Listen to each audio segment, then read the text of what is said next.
क्या सिर्फ प्रेमचंद अग्रवाल के पहाड़ को गाली देने वाले बयान से उत्तराखंड सुलगा? यह पहली बार था जब पहाड़ बनाम मैदान करने की कोशिश की गई?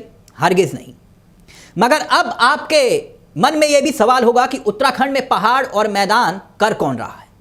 आज हर उत्तराखंडी को यह सुनना और देखना चाहिए कि पहाड़ और मैदान के झगड़े और विवाद की दास्तान का खलनायक है कौन? उत्तराखंड के वित्त मंत्री प्रेमचंद अग्रवाल के बयान से मचा हंगामा थमने का नाम नहीं ले रहा, लेकिन उनके इस बयान से कई सवाल भी खड़े होते हैं। उत्तराखंड में देसी वर्सेस पहाड़ी का नैरेटिव आया और यह नैरेटिव उठाया या फिर उठाया जाता है, लेकिन यह नैरेटिव आया कहां से? किसने उत्तराखंड में देसी वर्सेस पहाड़ का नैरेटिव खड़ा किया? दरअसल हकीकत यह है कि इन्हीं नेताओं ने पहाड़ को बांटने का काम किया है। कैसे? ना सिर्फ पहाड़ मैदान बल्कि कुमाऊं और गढ़वाल से, और गढ़वाल से कुमाऊं को भी लड़वाने का काम किया है। उदाहरण देकर समझाता हूं कैसे इन्हीं नेताओं ने उसी पहाड़ की अनदेखी की है जिस पहाड़ का नाम लेकर ये विधायक, मंत्री और मुख्यमंत्री तक बने। मगर इसके लिए आपको थोड़ा फ्लैशबैक में लेकर चलता हूं। दौर था अलग उत्तराखंड राज्य की मांग का और सत्ता यानी हुकूमत थी मुलायम सिंह यादव के हाथ में। तब एक बयान आया। बयान यह कि आंदोलनकारी ये समझ लें कि मेरी सरकार पहाड़ियों की वजह से नहीं बनी है। क्या होगा अगर मैदान के लोग भी पहाड़ियों का विरोध करना शुरू कर दें? मेरे एक इशारे पर लोग सड़कों पर उतर आएंगे। जानते हैं बयान किसका था? मुलायम सिंह यादव का। 17 अगस्त 1994 को संयुक्त उत्तर प्रदेश के तत्कालीन मुख्यमंत्री मुलायम सिंह यादव लखनऊ में यह बयान दे रहे थे। पहाड़ मैदान, मैदान पहाड़।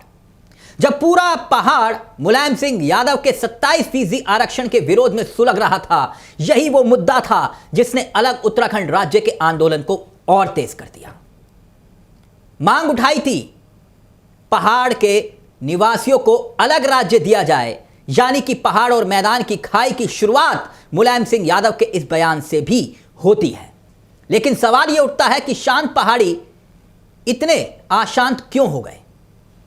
क्यों प्रेमचंद अग्रवाल के इस बयान के बाद सियासी कोहराम मच गया?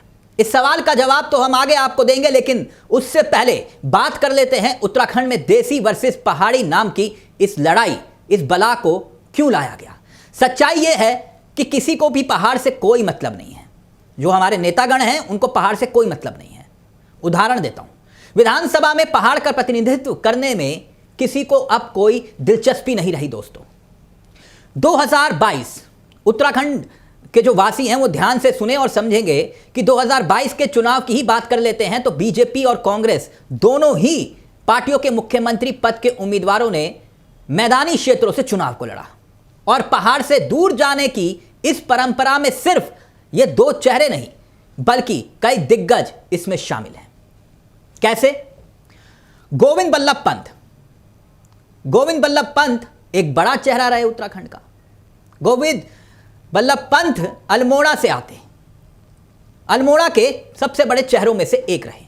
वो रानीखेत की वकालत किया करते थे, लेकिन चुनाव लड़ने के लिए उन्होंने बरेली को चुना।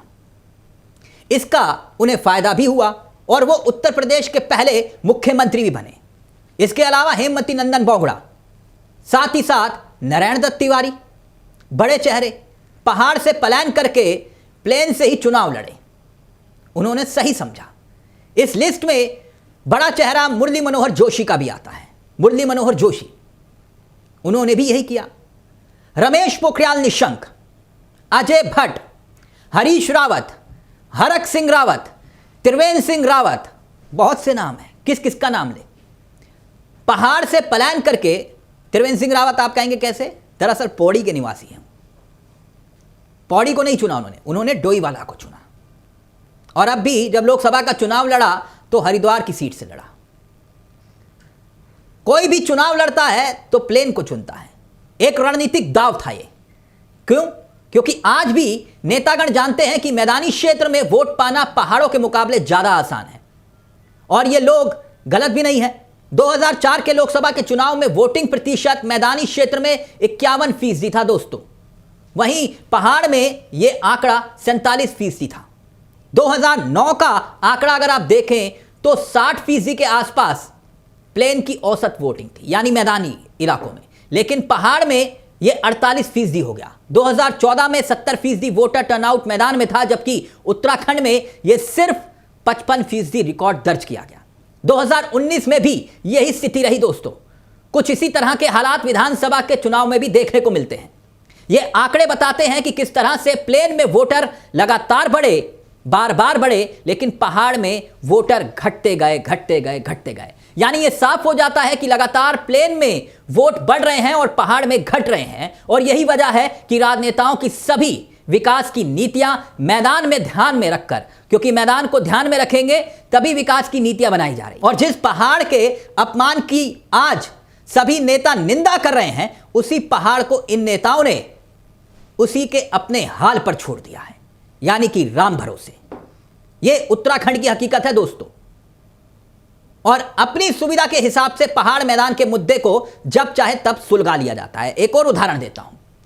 अब भी भू कानून और मूल निवास के लिए जो आंदोलन हो रहे हैं, उसमें भी साफ कहा जा रहा है यह आंदोलन मैदानी क्षेत्र के लोगों के खिलाफ नहीं है, बल्कि पहाड़ के अपने अधिकारों की लड़ाई है।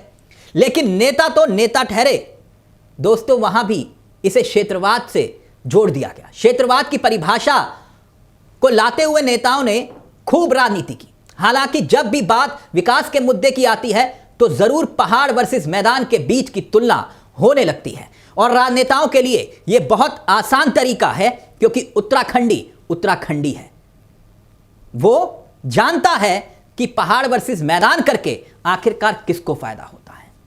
जरा सोच कर देखिए दोस्तों कि आखिरकार उत्तराखंड में पहाड़ वर्सेस मैदान करना, कुमाऊं वर्सेस गढ़वाल करना क्या जायज है?